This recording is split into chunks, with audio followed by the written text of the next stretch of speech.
The truth is that I was very specific about what I was after for the film, but as in most cases with wonderful artists with whom you're lucky enough to work, you basically tell them what you want, and then you hope they ignore you a little bit, and they can move past what it is you have in mind. People say, oh, did you get your vision on the screen?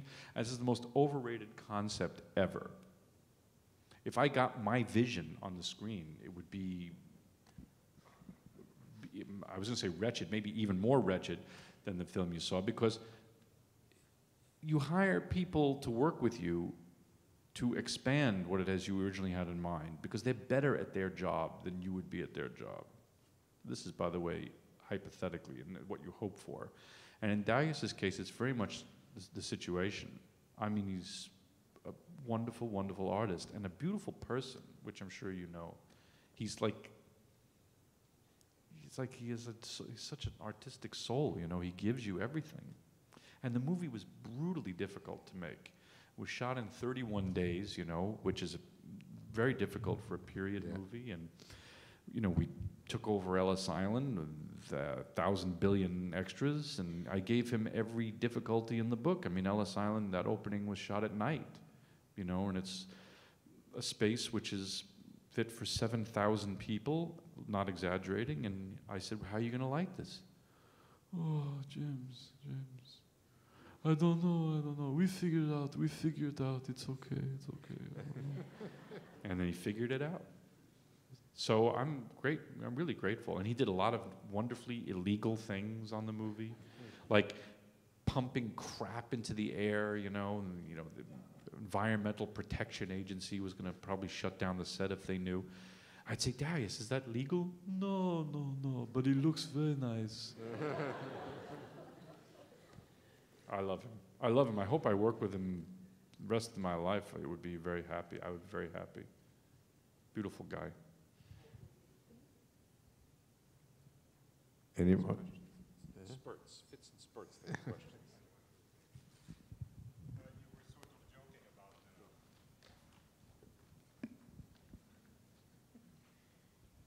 You were sort of joking about the end of the movie, that the sisters get together because it's a movie and not in the original story. I was wondering how do you conceive such a finish of a movie? Is it immediately clear for you that they should come together, or you had other options? Or?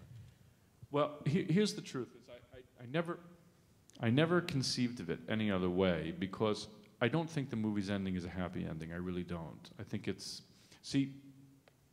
and it's a flaw with my own work, a real limitation with me.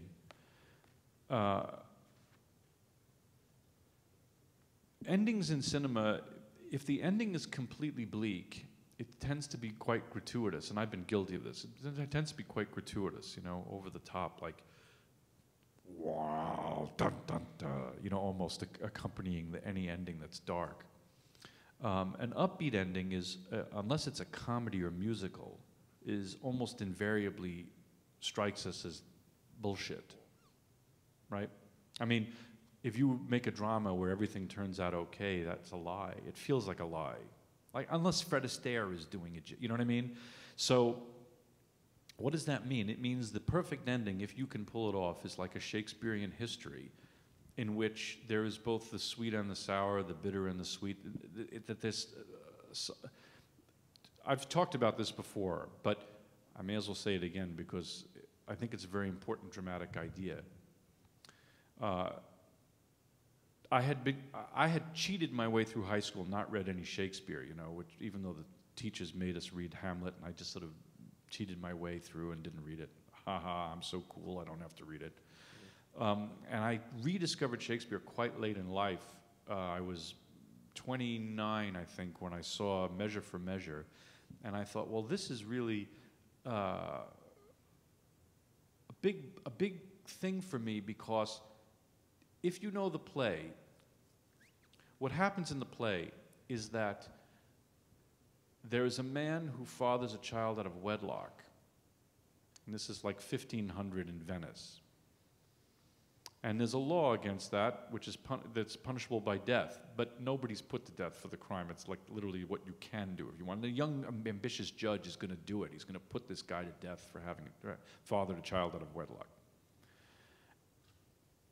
The sister of the guy who's going to be put to death comes to the judge and she says, don't kill my brother for this. Nobody dies for this crime. And the judge looks at her and he says, okay, I won't kill your brother, but you have to have sex with me first. Now, what's the wrinkle? She's a nun. So the dramatic idea of it, which I thought was so genius, is does she give herself up for her brother,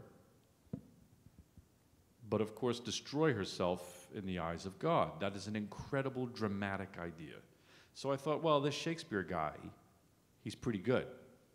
He knows something. And then I started reading all of them, and the best ones for movies struck me as the histories. So my favorite of the histories is Henry IV, parts 1 and parts 2. What happens is the end of that is a Prince Hal, he says, I'll answer your question, I promise, but it's an important thing to talk about this. Prince Hal becomes the king, and his old fat friend that he hangs out with and jokes around with and gets drunk with, Falstaff, says to him at the end of Henry IV, part 2, now that you're the king, we can really have a great time. And he turns to his friend, who he's very close with, through the whole two plays, the most charismatic figure in the plays is Falstaff. And he says, I know thee not, old man. Meaning, of course, who are you? Get out of my face. Kimmy's of Midnight. What's that? Kimmy's of Midnight. The Oh, Orson Welles. amazing. Do you know this movie, Orson Welles' Chimes of It was Midnight, shown Falstaff? 1 week ago as well. Oh, amazing movie. Anyway, that's also, he uses Verdi's opera as a way to combine Henry IV and Merry Wives of Windsor. But in any event, my point is that the end of Henry IV, which was like the ending, frankly, of The Godfather. The ending of The Godfather is a perfect ending. Why? Because Michael Corleone has killed everybody. And then Diane Keaton comes in and says, is it true, Michael? And he goes, no. Fantastic. He's horrible. But he's the king. You have to be in awe of him. So it's both. So when I conceived of the ending, I knew that the sister couldn't die, because if I did, it would be really piling on. So I thought it would be great if she lived. She goes away with her sister, but this period in New York is going to be with her forever. So I thought, oh, okay, she gets away, but it'll linger in her brain. Just as the same thing would be true for him, that maybe he's a survivor. He's going to figure out some way to go on, but that she'll be in his head forever. Then you got to put him in the same shot, because that'll be totally uncommercial and maximum complicated and complex. And that was how the ending was arrived at. So I don't think it's a happy ending per se. It's just not a completely bleak one. At least I don't think. Some people have told me that they think it is. So it shows you what I know. But I thought that having her die would have been to pile on. You know the expression piling on? It's sort of like too much. And I had wanted it to be like a history.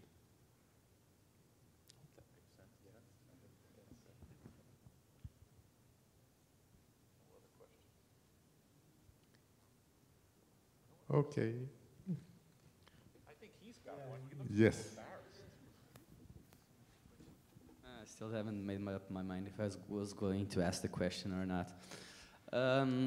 It seems to me, I don't know if you intended it to be like that, but it seems like there's a big biblical question around your movie. They come to a promised land, and Marion bears like an original sin, something she didn't commit, but she has to deal with it. And then she seeks salvation throughout the movie, which is conceded, and there's a shot in the church that looks like a painting of Mary Magdalene. And throughout your movies, I think there's always a biblical connection, and I think in this movie is more like it's more solid. I don't know if you want to talk about it or if. See, you weren't sure you were going to ask the question. I think it's kind of a wonderful question.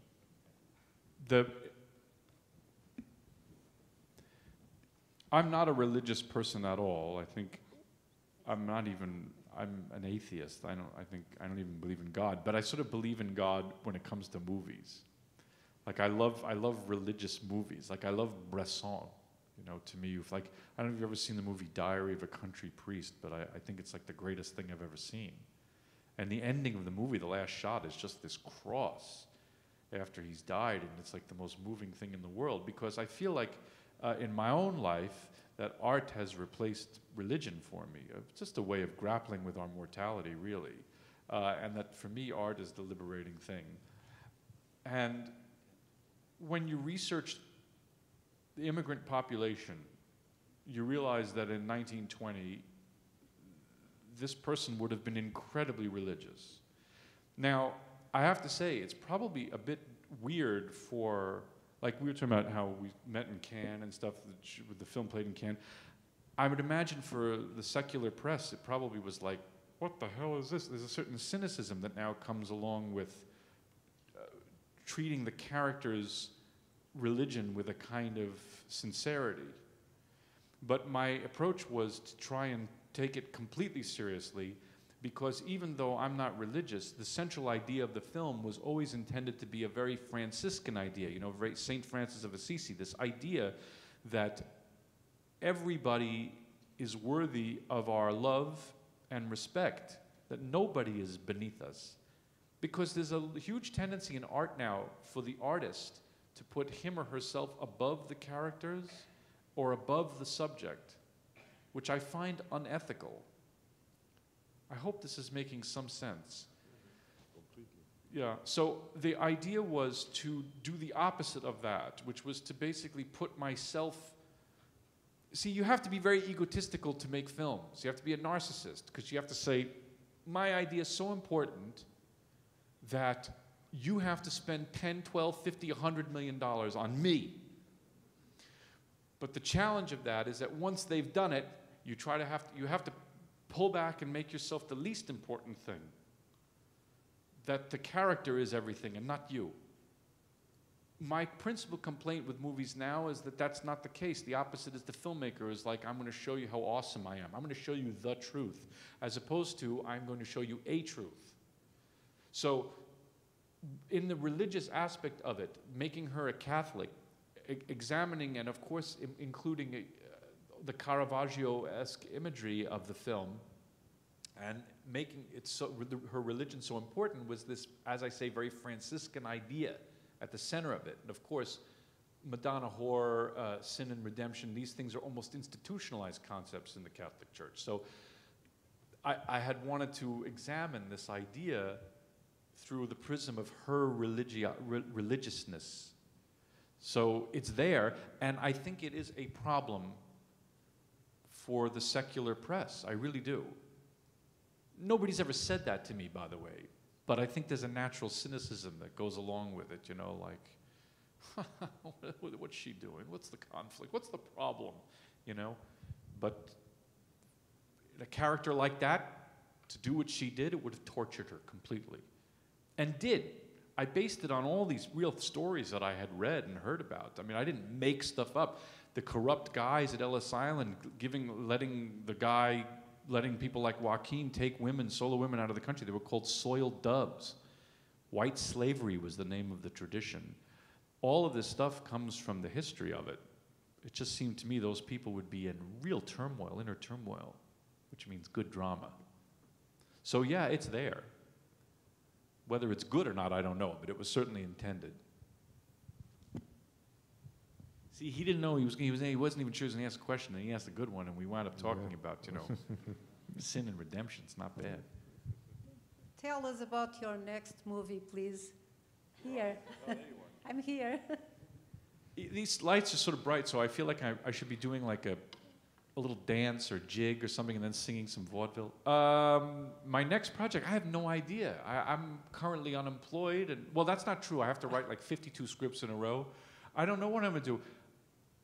It's been 5 years in between this movie and the previous one that I did, and it takes me forever to get these things off the ground. So what I'm trying to do is do like 3 at a time so I can make them faster, because I love making films and I just really don't get to do it all that often.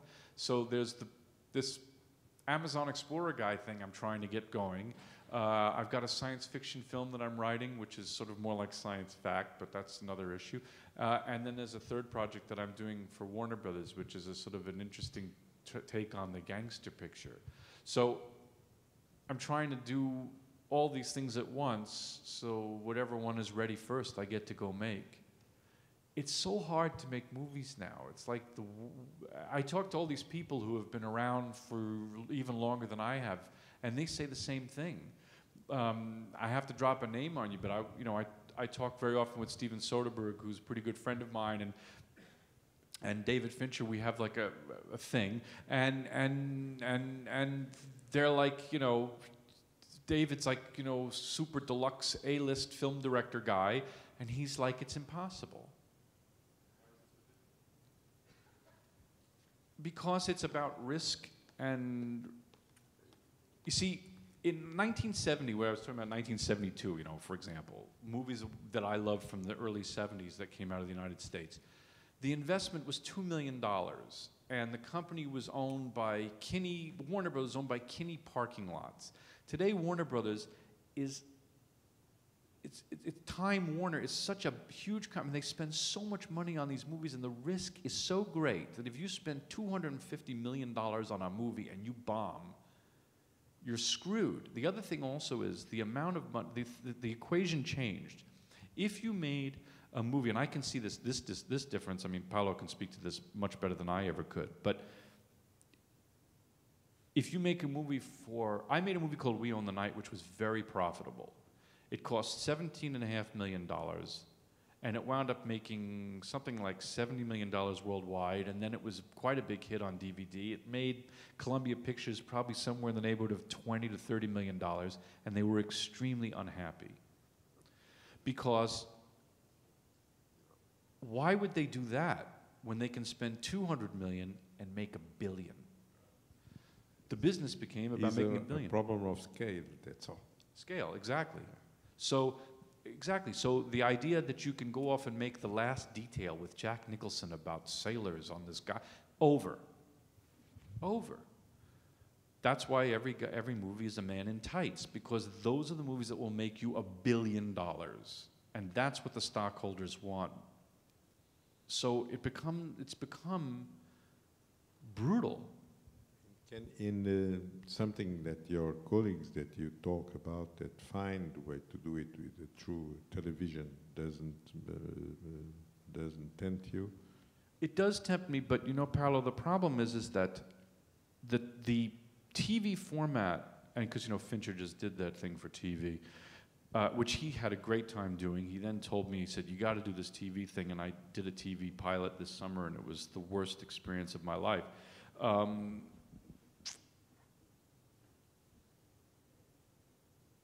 TV has a very good advantage, which is that you can talk about a character and really evolve the character over many, many hours. But there is something remarkable and beautiful about the 2 to 3 hour format. I mean, cinema evolved. It's a process of evolution, and we arrived at the 2 to 3 hour format for a reason. It's something about, it's almost like you can hold the idea in your hand. The emotional arc of it represents beautifully the birth, life, death cycle of life. A TV show, it feels like it kind of goes on forever, and then it ends eventually, and then something happens where it ends, and then you're like, oh, there it ended. And it's invariably disappointing. I remember The Sopranos was this huge thing in American television. I don't know what it was like in Portugal, if you know it was a huge deal, and everyone was like, how is this going to end? It's going to end. It's going to be amazing. And then the ending came, and it was lame. Everyone was disappointed. And you're like, of course it has to be lame. It's gone on for 240 hours or whatever, and then it has no option but to be lame. The force of 2 to 3 hours, the format, the form is beautiful. And it's not only that. I think in TV there is a kind of rules that in the cinema you don't have to do it. I like the Behind the Candelabra, for example, but you feel that rules, and the cinema you don't feel. Absolutely. I mean, a rhythm to it. It's hard to explain. It's sort of like almost almost unconsciously. I found myself falling into it. I just did this pilot, as I say, this summer, and all of a sudden I'm like, wait a minute, how does this feel like a TV show? I just did everything I could to not make it TV, and I just made it TV. It also has to do with time. I'd never had this before in my life. I would say, okay, I'd walk up in the set in the morning and I'd say, okay, the camera will go from here to here. It'll be like this shot here. We'll have like a 40 millimeter lens and something like this. And then the producers would say, yeah, no. I say, I'm sorry? Say, no, we're not doing that. I said, what do you mean you're not doing that? I'm the director. I just told you that's the shot we're supposed to. Yeah, no. And then you realize, yeah, we don't have enough time to do that. And then you're like, okay, what would you like to do, producer? We'll just put the camera there and let them do whatever they do. And you're like, okay. But still, your friend Soderbergh is no longer directing movies. He says that. He's so full of it. Well, you know, but Philip Roth says that he never will write another book. And maybe of course, it's total lie. I mean, the thing is that but having said that, with what Steven says is that it's literally tortured him, the number of fights. But everybody, it's like I have this romantic idea that, you know, Marty Scorsese never had a fight with anybody. And I talked to him, and he's like, yeah, no, at a certain point you just get tired of the fighting. I can't take the fighting anymore. You know, that guy gave me a bad review in 1973. 1973 gave me a bad review. I'm like, what? And you realize everybody goes through it. It's just there's a level of fighting. We had here Francis Ford Coppola. He told us the same thing. Francis can quote to me, chapter and verse, his review that Frank Rich gave him for Apocalypse Now. Did he tell you about this? I remember I had to give a speech for Francis, you know, in San Francisco. It was the most nervous I'd ever been because I mean, he's one of my real idols. I love him, everything he represents. I love him as a person, all that. And we're talking, and he says, "Would you ever read Frank Rich's review of Apocalypse Now?" I said, "No." He said it was one of the worst movies ever made. I said, I understand, maybe that's true, Francis. I said, but, you know, I think you won, okay? Because you made Apocalypse Now, and I don't really know about Frank Rich's review. Well, he said it was one of the worst movies he'd ever seen. I mean, do you think that's a realistic position? I said, no. I said, I think you can forget it. That's what I'm telling you. You can forget about it. I'm guilty of the same thing. I can tell you any review ever. Like, I read a review about this movie which will literally burn my rear end forever. Great reviews. I did. This is my point. I have the one. I can tell you. It was from The Guardian, and he said that I was a moron because the movie was going along okay, and then I was stupid enough to stage a scene where Caruso sings for the immigrants. And aren't I intelligent enough to know that Caruso was a top talent and he would never do that? And I'm like, buddy, that's a recreation of an actual event. And it was in the press notes. Now, if I ever see this mofo, bad things are going to happen. Peter Bradshaw, The Guardian. Bring it on. More questions? I'm answering all their questions, pal. They're doing this. They're going like this.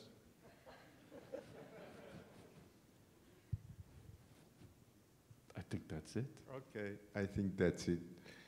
Thank you. Is that it? Thank you. I flew all the way to Lisbon. You got nothing else? I'll go home. I'll go back to the hotel. But I drank the quadruple espresso. Okay, tomorrow there's not. Thank you.